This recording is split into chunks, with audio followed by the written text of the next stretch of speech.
And now, this week's good news, bad news. This week, the dangerous game of history teaches us.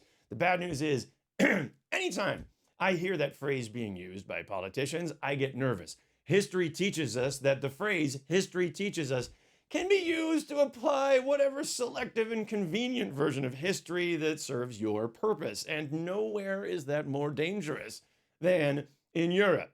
Specifically, running out of money with his back against the wall, new Greek Prime Minister Alexis Tsipras said that he might be forced to reopen the case of a potential $3 billion in war reparations from Germany to Greece from World War II. The rest of EU replied, "Don't mention the war." The good news, maybe this can be the impetus to force some difficult issues to be discussed.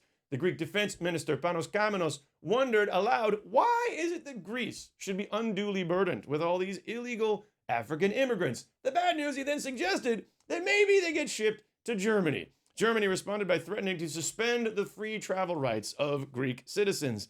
Or for that matter, maybe just require Greek citizens in Germany to wear a blue and white star.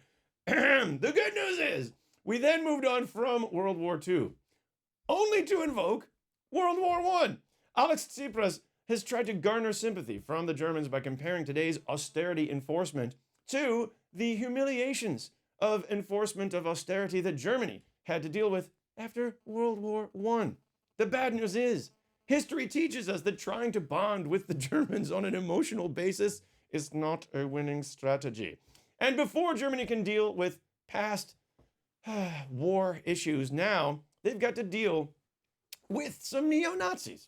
The mayor of Eastern Germany, the Eastern German town of Troglitz, was forced to step down this past week when authorities could not protect him and his family from threats from right-wing anti-immigrant parties. The good news is Germany refused to acknowledge them as neo-Nazis.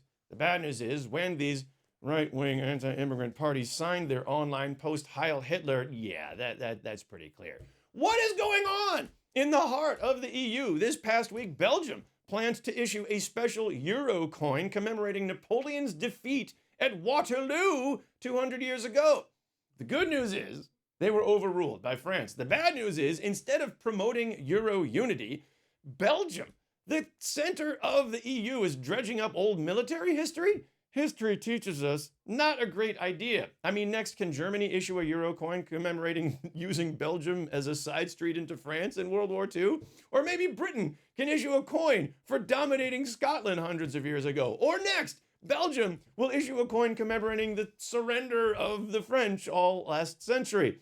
History teaches us, maybe can we just keep the euros boring?